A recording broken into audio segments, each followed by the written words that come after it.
of the Malay Muslim students were behind the national average, which is only about 35% of the primary one cohort made it to post-secondary level of education. So when we set up, when Mendaki was set up, it is to ensure that the community remains relevant via education itself. So today, these faces that you see here tells a different story. More than 90% of these students or these young people will enter post-secondary education. So we are actually very proud to be actually part of this whole journey for these students.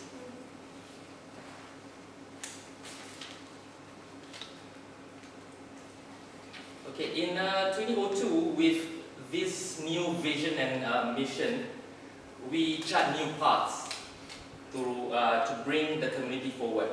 Okay, this is so that we can provide relevant support and opportunities for those in the community, especially those in the financially challenged background of the family. Okay, we are led by our chairman, which is Dr. Yaakob Ibrahim, who is also the minister, one of the ministers in Singapore. He's also in charge of the Malay Muslim affairs. So he is our chairman, and with him, the organization is led by our chief executive officer, and she is also supported by Madam Zulaiha, who is our chief operating officer. And our work basically is divided into two different main areas.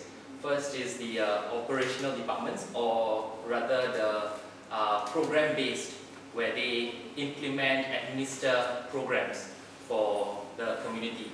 And the other side will be the non-program functions. Okay, things like our financial side, our research, our corporate communications. Okay.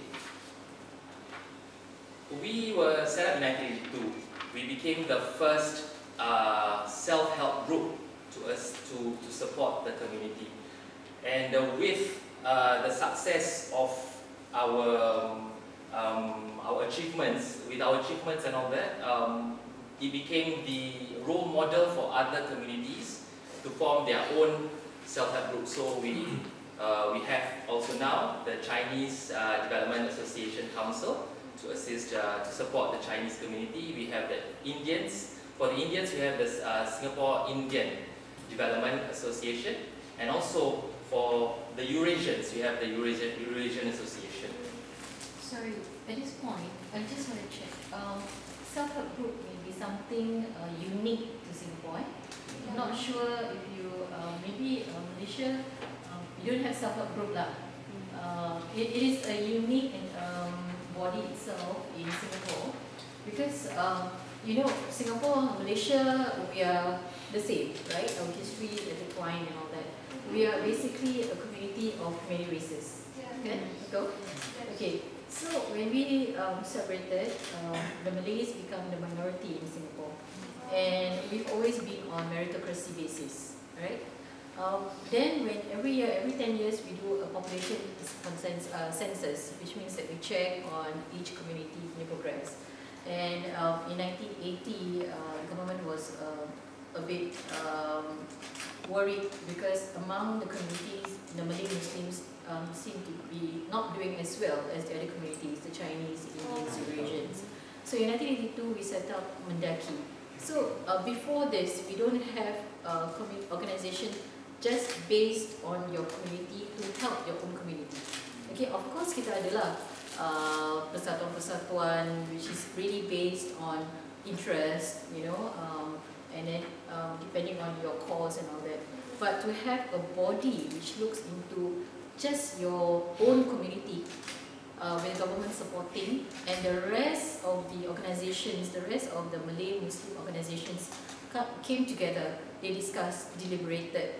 Just now you saw our first Prime Minister, Lee Kuan Yew, he officiated the Congress that was prior to Mendaki being formed formally. Yeah?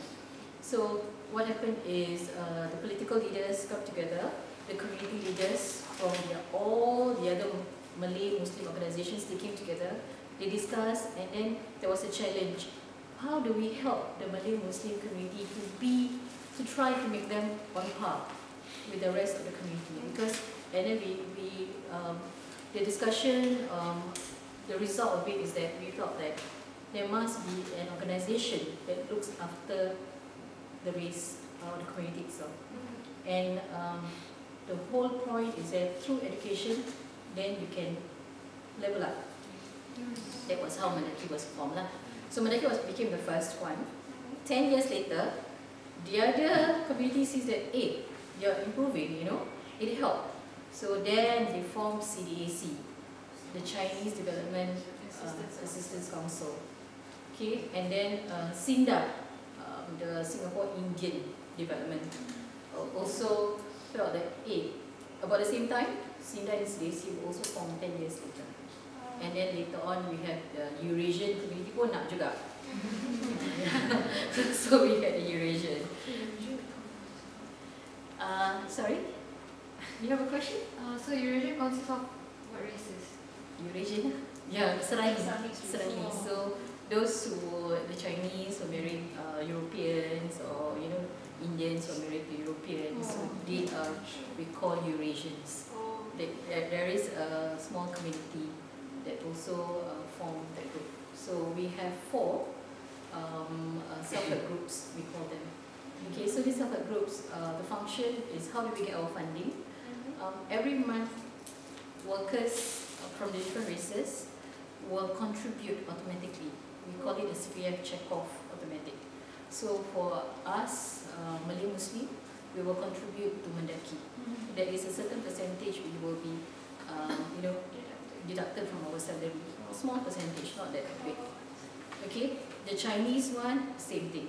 Indian one, same thing. It goes to their different support group. Okay, that's how we function. It is as small as $1, $2. Yeah. Or those who can afford more, up to $15 or so. The unique thing about for us Malays would be that the amount deducted from our salary goes not just to Mendaki, but also to the mosque building. Yeah, so it's called MBMF, Mosque Building and Mendaki Fund.